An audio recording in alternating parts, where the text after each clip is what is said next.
Welcome to Inside Games, the only gaming news show brave enough to report basically the same story from a few weeks ago. Remember that story from a few weeks ago when everybody thought Xbox was dying? And it even forced the Xbox Papa Phil Spencer to do an extra special fireside chat podcast thing to calm everyone down? It worked. We were all calm. I remember everybody felt calm after that.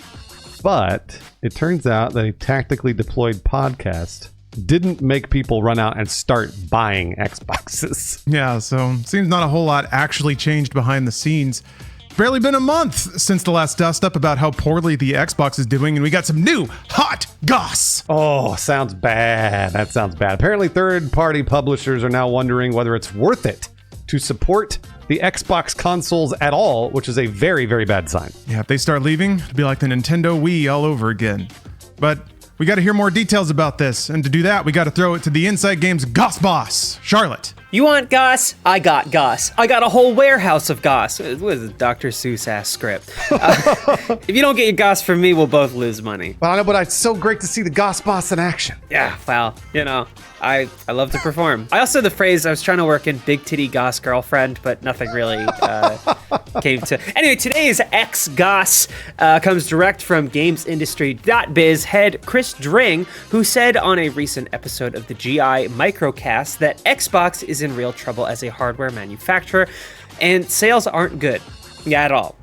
Dring said he heard from a very prominent company, and one not so prominent, was Xbox's performance in Europe is just flatlining. Citing games industry coverage, Dring also claimed Xbox sales have been falling all throughout last year, and it's falling even harder this year. That actually agrees with some of the research we've done here on Inside Games, where we found out that Microsoft's hardware revenue actually dropped in Microsoft's fiscal 2024, and that included the banner exclusive release Starfield. Yeah, if an exclusive game from Bethesda can't get people to buy Xboxes, people really don't want to buy Xboxes. Oh, and it gets worse. Dring has more goss to give. Give us the goss. He said that he's heard that European retailers are either cutting or considering cutting back on the Xbox stock on their shelves, adding, and now you've got third-party publishers going, we've put in a lot of effort trying to create a Series S version and an X version of the game when, to be honest with you, for us the market is PC and PS5. Dring went on to say, the phrase one major company who released a big game last year said was, I don't know why we bothered supporting it. Ouchies. Yeah, that's a boo-boo. That's a yikes. Yeah, when people are really like second guessing the time and effort they put into just launching on your platform at all. Oof. But is the situation really that bad? That is a European perspective, and Xbox has never done well there. That's the house of FIFA. Or EA Sports FC now. As far as actual math to compare it with, Microsoft doesn't release sales stats anymore for Xbox, which says something on its own. They haven't for years. By one estimate, though, from February, the Series X and S were trailing the PlayStation 5 by more than 25 million units. Ugh. Whether or not that's completely accurate, the commonly accepted wisdom is that console sales are bad for Microsoft, continuing over from the dismal Xbox One years. Those were rough. Video Games Chronicle reported that the PS5 outsold the Xbox Series X and S by around 2-1 globally. And that's as of the end of 2023, according to data from publisher Take-Two. Microsoft also told the U.S. Federal Trade Commission last year during its fight to acquire Activision Blizzard that it had lost the console wars to Sony and Nintendo. That's in quotes. They lost the console wars. Yeah, but they were also trying to seem like a meek underdog at the time. So I'm just a baby. Just a teeny tiny megacorp. Well, to hear them tell it though, they can't, or they're not in a position to. They said the original Xbox console was outsold by both Sony and Nintendo by a, quote, significant margin. And they said that it hasn't stopped losing the console wars ever since. All they do is lose. You know what I'm saying? I don't have any money. Yeah, well, we just keep losing. Yeah, the $1 trillion company. They also told the FTC that in 2012, the Xbox only had a 16% share of the console market. Yeah, I guess if you include Nintendo and all that. And lately, Xbox's moves have indicated an even more diminished dedication to dedicated gaming devices. Yeah, Microsoft said it's going to bring more first-party games to other consoles, including Pentiment, Hi-Fi Rush, Sea of Thieves, and Grounded. They've also apparently considered bringing their big-name IP, including Gears of War, Microsoft Flight Simulator, the next Doom, Starfield, and Indiana Jones for rival consoles. Xbox boss Phil Spencer told The Verge recently, I don't think we should, as an industry, ever rule out a game going to any other platform.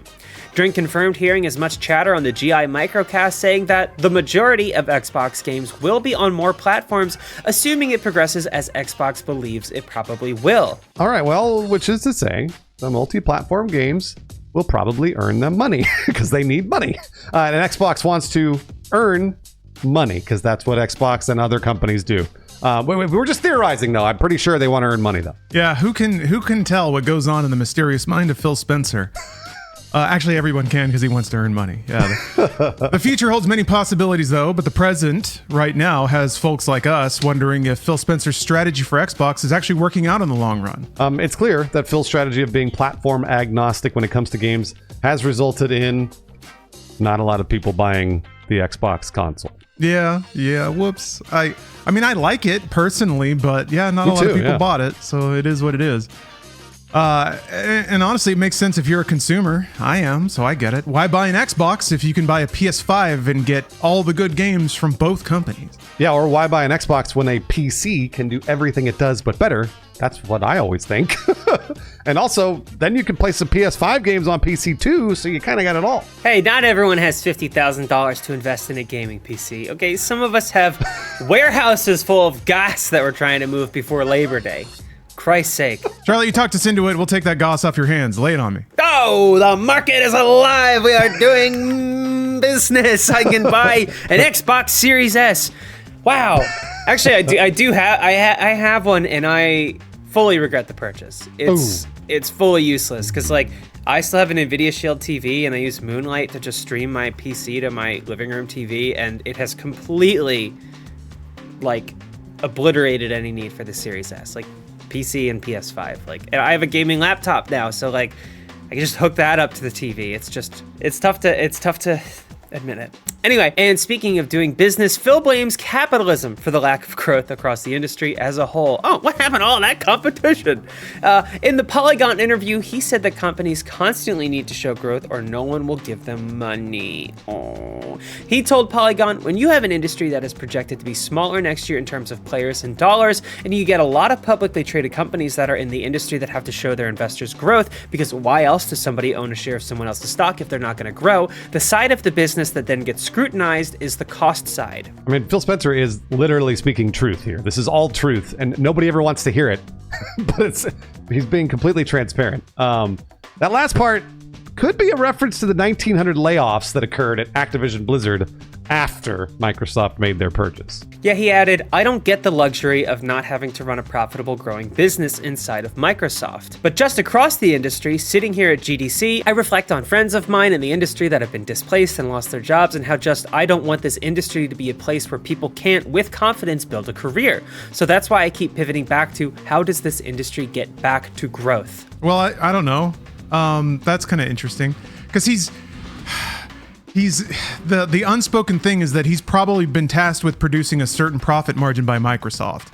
And under the weight of that task, he's had to cut costs. I don't know, as an outsider and not a businessman that sees the numbers, it seems like the solution is many smaller companies that are fine with a more normal profit margin. Not one that demands like 20% profit margins or whatever Microsoft expects. Who knows? At least like Bruce, like you said, Phil Spencer's at least being very transparent, or he's being as transparent as he's allowed to be about the business practicalities that he's facing down. Speaking of business practicalities, all these comments bring to mind comments that Phil made last year when he said that Microsoft may leave the console business by 2027 if Game Pass subscribers don't grow enough off console. Although he later walked back those comments a little bit. Again, he was trying to seem meek and small and beleaguered to the FTC at the time. Which, by the way, he kind of is. Like, the Xbox brand within Microsoft is tiny. And I don't know, Microsoft keeps throwing Xbox money, but I'm sure they just made a $70 billion purchase of Activision Blizzard. And now, Satya Nadella at Microsoft is like, Phil, we need the money. So... but you know what? Even Xbox's arch rival, the PS5, isn't having an easy go of things these days either. There's been chatter lately about an incoming PS5 Pro, but some devs wondered what the need is for a beefier PS5. Speaking on his podcast, Dring said developers don't really seem to feel they need it, at least the ones I spoke to. Many feel they're not really making the most out of the PS5 in the first place. I mean, it makes sense. You can earn all the profits you want off the consoles that are already there. And increased performance doesn't necessarily lead to increased profits anymore. The thing is, that state of things is probably not great news for Xbox either, who didn't necessarily confirm that a more powerful Xbox is coming, but more cryptically said that they had exciting stuff coming in hardware this holiday on that rumor quashing podcast we mentioned a while ago. Could mean controllers, who knows? But hey, even lifted performance is probably not going to send people out in droves to buy an Xbox, so what do? Make a white one. Just make a white Xbox and people will buy it, right, Charlotte? An external hard drive disc, an external disk drive for the Model S. Or no, that's Tesla. That too. Dring continued with the hot goss and said that the current generation of consoles feels like it's still pretty young and had a novel suggestion. How about we just get some original next generation software up and spinning? And he's right. He's right, but also that's not going to happen. No, yeah, you're right. Yeah, Every games publisher has suddenly become even more risk averse than they usually are. So I don't think we're going to get any like bold, interesting, creative new games. They're going to come from the AA layer like Helldivers. But even that, like even an indie darling doesn't seem like it's enough to send people out to buy consoles anymore. It has to be like traditional thinking says it's these big AAA banner productions that Sony's so good at making. But who knows? Like if Xbox manages to land one of those, would that even work? Do we think anything in their upcoming lineup could fit the bill as one of those? What do you guys think? Yeah, I don't know. Especially, I mean, obviously it's been a weak showing. I think Halo Infinite was kind of the most definitive flop for them, which like flop, I don't know, but the most just milquetoast. But like, especially like if there's, talk of a more powerful Xbox, like that's never really worked out for them. Like the shirts from when they announced the One X, like I witnessed the unveiling of the most powerful console ever. I've tried to look for those. I've tried to buy them. I almost made one myself. But like, yeah, I never really look forward to like games as a tech showing first, like that's why a lot of early console titles don't really stick around in the public consciousness sometimes. And like, I don't know of any other like major things they've got cooking unless they're like, hey, the new Elder Scrolls is dropping with a new Xbox. Like that's the only thing I could think of in their stable that would really like get people moving to buy new things. So no, I think it's going to be more of the same. I mean, like it's not like Microsoft is going to like axe Xbox, but I don't know. It's not promising. Like it's seeming harder and harder to justify because I do want more consoles in the space. I don't want Sony to just have, carte blanche to just do what they want in the space. But it's not looking awesome. I agree. And this bums me out because I would like the console space to be a little more vibrant. I think Xbox's presence does keep Sony a little bit aggressive. And they're getting pretty like fat and complacent-ish. Just from an outsider perspective these days.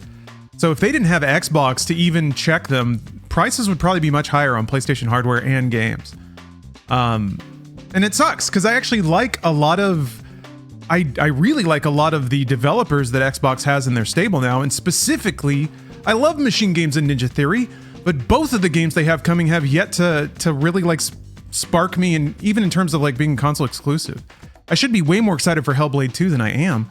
And I just don't get it. Like the preview footage has all been pretty weird. So I don't know. I compare this to Apple. How does anyone compete with Apple? They can offer a cheaper product that is better made or like bigger battery, but everyone's so invested in the Apple ecosystem, they'd happily pay $100, $200 more for an even inferior product technically, just to stay in that ecosystem that they're familiar with and has all their purchases and friends lists and things. So, but that was by design. That was architected. So now that people are kind of baked into these ecosystems like PlayStation, how do you get them out? And do they even want to get out? Because they kind of don't. So it's tough. If you can't win under the rules of fair competition with cheaper games or better products, what is there? You just have to wait for somebody to blow their lead, I guess. So I guess maybe that's it. Microsoft's just simmering and waiting for Sony to botch again. It's the 360, right? Yeah. Sony got too expensive. Yeah, for me, it's just PC though. And maybe that's where Xbox goes, is they start making hybrid PCs that are called Xboxes, but it is the handheld form factor, a set-top box like a Shield TV or something like that. I could see them making a like system on a chip, low power cloud device called an Xbox. I mean, like Fire Sticks or even like an app that's just baked into a smart TV. That doesn't really help partners though that sell the majority of their games on consoles. So God, how do you? I guess you just can't make everyone happy. And Phil tries, which might actually be the problem. I don't know. Bruce, what do you think? I'm biased. I do think that they're just angling towards PC all the way around. I don't even think they're going to do a system on a chip thing. I think they're going directly to the game subscription model, and then eventually it's just going to be all on every platform. It'll be on PC, it'll be on PlayStation, it'll be on whatever else they want, and then Microsoft or Xbox, the brand, will just be that Game Pass subscriber model. Kind of the way of Sega, where Sega used to make hardware and now they're making games.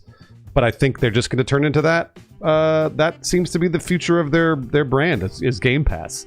And I have no problem with that, by the way. I'm super excited about the developers that can make games for Game Pass on PC. I mean, I've been using PC instead of Xbox since they ported it over. And it was funny because when they first made that decision, I was like, boy, that's stupid. I'm only going to play games on PC, and so is everybody else that has a PC. Why would I even need an Xbox? But maybe that was their goal. I truly don't know. Yeah, although I kind of wonder even what that would look like. You bringing up Apple, Lawrence, makes me think of what's happening in entertainment and streaming with like television and film. Is like, you talked with a friend recently about what's entertainment going to look like. Is it just going to be the companies that are offset by their profitable business, like Amazon Prime, Amazon and Apple, where they have their,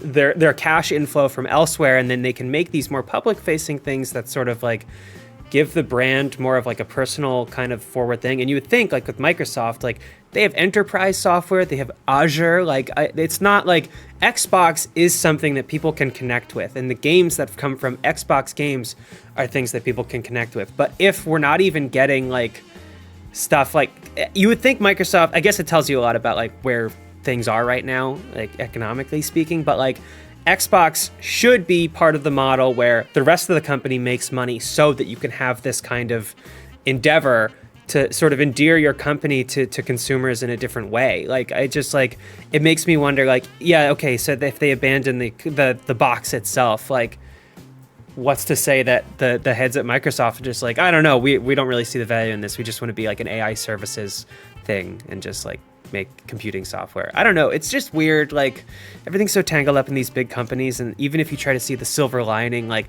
well, at least the big company can mean developers have resources. Like even that is not guaranteed. So I don't know. To lose the actual box, it makes it feel a lot more impertinent. Well, you know what? The line has to go up. That's the problem. And I love your thought of like, oh, the line in the desert? The line everywhere. It has to go up. Always going up. And I love your like, like, oh, it'd be really cool if they had a brand that could connect with consumers. They don't give two fucks about that shit. They want that line to go up. And if the line's not going up, they get rid of it. It sucks. It sucks. But yeah, I don't know. Like you see in entertainment, it's like, we got Martin Scorsese to make us an Irishman. He make us a movie. It's not gonna, we're not really doing this for profit. We're doing it for prestige. And like, I feel like every company eventually loses sight of that. It's because like the positive brand identity does lead to line go up. You're right, but they don't think of it that way. That's the fucking shit of it. God damn it. Think of it that way. Positive sentiment, it's cancellation shields. The second anyone calls you out, people go out of their way to not be mad at you if they like you. And they like you if you've given them bread and circuses. So right. It's like, I think if Kevin Spacey had gotten buff, he could have come back. People would have been like, he did really bad things, and I think he killed people, but his lats look so nice. I never thought of it that way. We have an Inside Games Patreon that supports these episodes. Charlotte talking about Kevin Spacey. And these gamers buy every Xbox because they want to support Papa Phil. Christian Morgan Anderson, Evan S. Compton, Kyle Heaton, Crab Foam, and Brian Costner. I got some patrons that are a little, they're a little more exacting with their money. They can't just go out and buy every Xbox Series S rotting in a warehouse somewhere, but they still try their best. They favorite every single tweet that Phil puts out. Just right there. Charles Gard, Nightboard, Mark Fletcher, Jonathan Lenowski, and Xander. I'm sure he appreciates it. He's had to cut costs. So, I don't... Jesus Christ, sorry. Trash truck is ending the world outside. My antique glass collection is rattling around a lot.